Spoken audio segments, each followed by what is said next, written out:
Hello everyone, salutations. So today we are going to start with this subtopic coming under cybercrime called as phishing. So before phishing, we have already covered many topics like cyberbullying, cyber stalking, cracking, copyright violation, software piracy, unauthorized access. Videos are available in the playlist. You can check them. Okay, so three type of cyber crimes are remaining, that is phishing, plagiarism and hacking. We will try to cover them. Let's begin. So phishing is basically, you can see how it is illustrated in the image which I obtained from the website blog.malwarebytes.com. So you can see there are two laptops. In one laptop you can see the hacker, and in another laptop there is personal detail of any person. So the personal details are phished with the help of phishing rod, like that. Okay, so just like phishing is done, similarly hackers are phishing details from other people's computers. So that is phishing. See the spelling of phishing, it is little bit altered.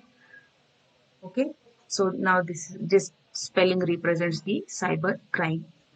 So as per textbook, it is said this is a technique of extracting confidential information such as credit card numbers and username password combos by pretending as a legal enterprise. So such people, they contact you through emails, through phone calls, okay, and they represent themselves from a good business organization, or they in fact go through the extent of lying that they are a government official belonging to so and so ministry also. Okay, now recently a case has occurred of Chandrasekhar. Uh, some person, the name of that criminal is Chandrasekhar or something like that, who has uh, fooled Jacqueline Fernandez and many other celebrities like Nora Fatehi. Okay, so but Nora Fatehi and Jacqueline Fernandez, they have received expensive gifts. Okay, but the actual victim was some other lady. Okay, from whom a lot of crores of money was taken. Okay, so the victim was actually a different lady who had some cases. Okay, criminal cases pending on her husband. So this person pretended to be from some ministry and said that I need to settle your case. So I need so and so much amount of money to give it to judges and so other departments. So minimum, I think so, more than 200 crores of amount was taken from that lady. Okay. So that is actually phishing, how the phishing is done. So the attacker, they pretend from a good reputation of organization or from any other ministry, they will say such a type of lies. Okay, and they take the details by taking keep another person or the victim into confidence, so extracting details. So another type of another variety of phishing is called spear phishing, okay, which are explained in three steps. Now this detail was provided by us.on.com. So in step one, what happens? The a cyber criminal or the hacker, they identify a piece of data that they want and identify an individual who has it. So that means they identify their victim, okay, as well as the type of information they hold. Then in step number two, what happens? The cyber criminal researches the individual and poses as one of their trusted sources. Okay, so in the second step, they will approach that victim, okay, whom they target, and they will say that they are belonging to so and so organization. They will say number of lies. Then in third step, the cyber criminal convinces their victim to share the data. That means they themselves are not going to launch an attack to crack the crack through the system, crack through the network, hack the computer, hack the account, okay, steal the information. They are not going to do anything like that. They will just convince the target to share the data themselves. That means the victim. or the target themselves, they will provide the details or the money to the cyber criminal. Okay, so like this, lot of phishing calls, lot of fake calls people receive. Okay, they claim from so and so organization and they ask PAN card details and bank account detail. They ask for OTP. So such calls shouldn't be entertained at all. Don't reply to such calls at all. Okay, so that is how phishing is done. So phishing is generally done through email spoofing, lot of fake emails, lot of fake calls, SMSs, etc. Okay, so phishing is typically carried out by email spoofing. So I hope so you understood about this topic. That is phishing. Okay, the next topic we are going to discuss is plagiarism. So plagiarism is copying the material from internet and using it as your original work. Okay, so that is called plagiarism. So see, copy paste. So generally copy paste activity goes on in plagiarism. Now see in the image that another person who is copying details from a trustworthy person. Okay, the person who is smiling, who is busy in the work, and the another person sneaking the details and copying the details. Okay, so that happens in day-to-day life. Okay, so among the students and co-workers, we generally share our work, but we are aware that we are sharing our work, so that doesn't count as a plagiarism. But if unknowingly somebody steals your work and mm, pose as their original work, that definitely comes under plagiarism. So as per textbook, 3 points are given.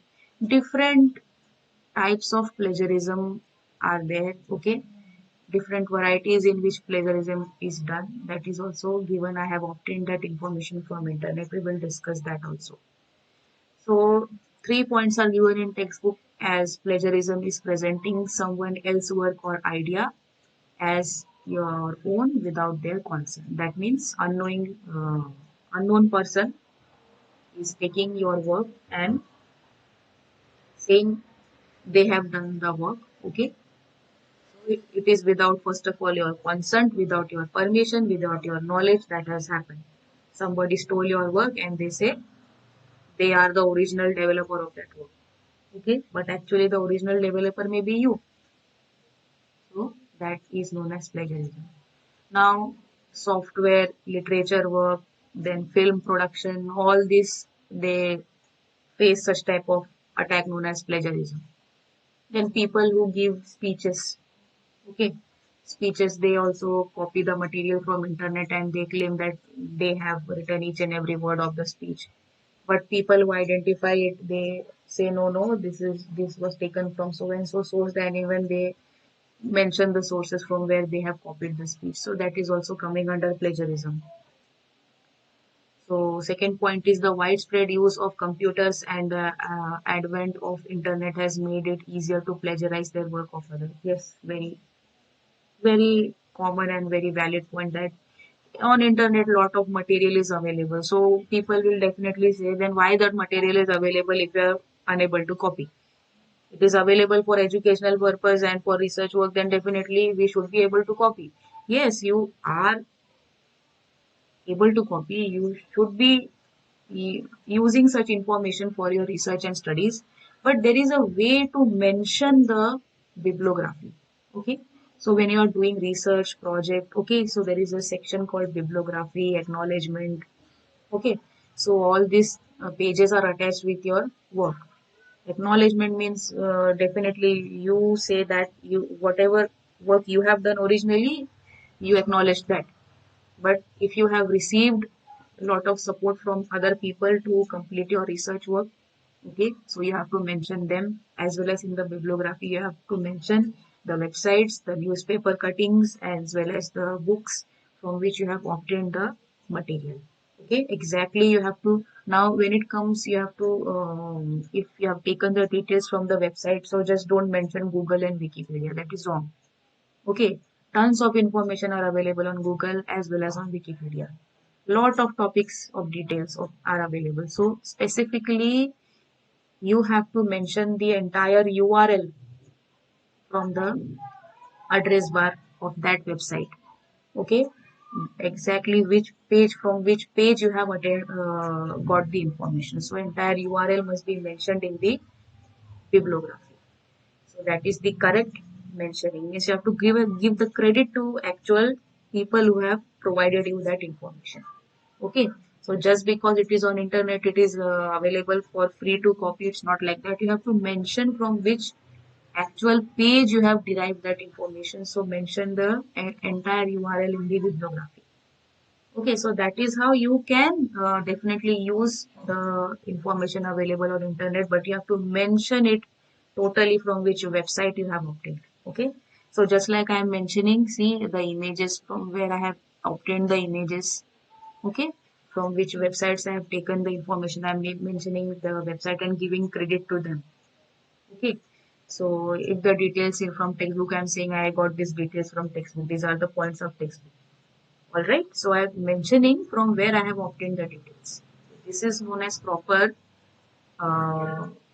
proper giving credit, giving the credit properly to original owners. Okay. So that is how you should use the material. If you are using material from other sources, mention 100% true information. Okay. Now see, I am explaining the topics to you. I am evaluating. I am giving you more ideas. So that is definitely my studies, my experiences. So the voice in which I am explaining, I own that. Okay. So I acknowledge it. I am explaining it. But the images and the details which are available from internet, I am mentioning the name of the websites, as well as I am also telling you these points belong from the textbook of Maharashtra State Board. That is known as acknowledgement of the work, or acknowledging the original developers. All right. So that is how you should be acknowledging. For example, plagiarism is found in documents such as essay, reports, etc. Okay. So for writing essays, reports, you take the material from internet. So that is the common example of plagiarism. Now, how plagiarism occurs in different ways. Sometimes it is totally unintentional, and sometimes intentionally it is also done. So different varieties given in 6 points, no sorry 8 points we will discuss. Now this information was available from anego.com.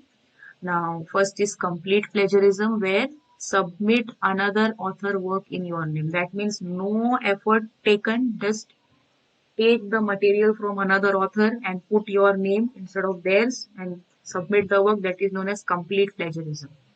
The second variety is source based plagiarism, where reference an incorrect or non-existent source. That means sometimes when you are submitting your work, they say no, it's not acceptable unless you mention the sources. So you, at that time of submission, you do not remember from where you copied. So you mention Google, you mention Wikipedia, such random details you give, which is incorrect, or give random name of the website which are not existing. So that is source, that is known as source based plagiarism. Then the third variety is direct plagiarism. Copy text from another document word to word. That means copy entire thing from Wikipedia, paste it, and take a printout and say this is my project. So that is direct plagiarism. Then fourth type is self or auto plagiarism. Okay. So reuse a major part of work without attribution. That means you created something, okay, and you made it available to people. That means you are not mentioning your name in the project, okay, and making it available for others. So anybody is free to reuse your work and mention their name. So that is self or auto plagiarism. That means you are allowing plagiarism of your work. So when you are developing something, always mention your name. Okay. So, but that should be 100% your development. Okay. If you are taking others' ideas and mentioning your name, so that you are doing plagiarism of another type. Now, next is paraphrasing plagiarism. Make minor changes and use others' writing. Okay. So now people say that okay, if I cannot change, cannot copy 100%, I will take the material and make some minor changes in the words. So such example is known as paraphrasing plagiarism. Next is mosaic plagiarism, when you interlay someone else's phrases and text within your work. Okay, so your work, okay, you are working hard, you are developing the project, you are writing the report, everything.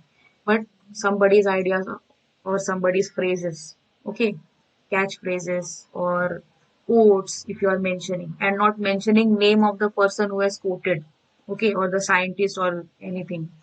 For example, there is a scientific definition. You are giving the definition, but you are not mentioning who has defined it in your research. So that is known as mosaic plagiarism. That means there your work is there. You are definitely developing your work is there. Okay, but mentioning somebody's phrases or quotes, okay, and not mentioning their name. So that is mosaic plagiarism.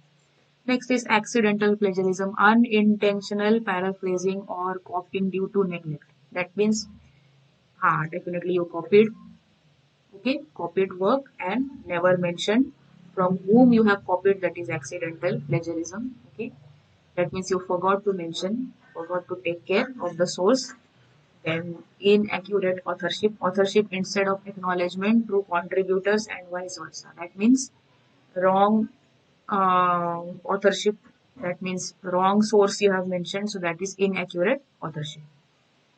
So these are various ways in which plagiarism occurs, sometimes intentional, sometimes unintentional. Okay, now how to protect or how to avoid plagiarism. Okay, so since there is always a chance of anybody claiming that you have plagiarized the work, that your work is not original, so what you should do to overcome that, three steps are given here from the source which I have obtained. See, I have mentioned the source, ethical use images and music, LibGuides at United Nations International School of Harmony. Okay, UNI Hanoi Library. So they have provided three steps how you can avoid plagiarism. First is to quote. Use exact text verbatim from the source. That means if you are mentioning a definition from a scientist.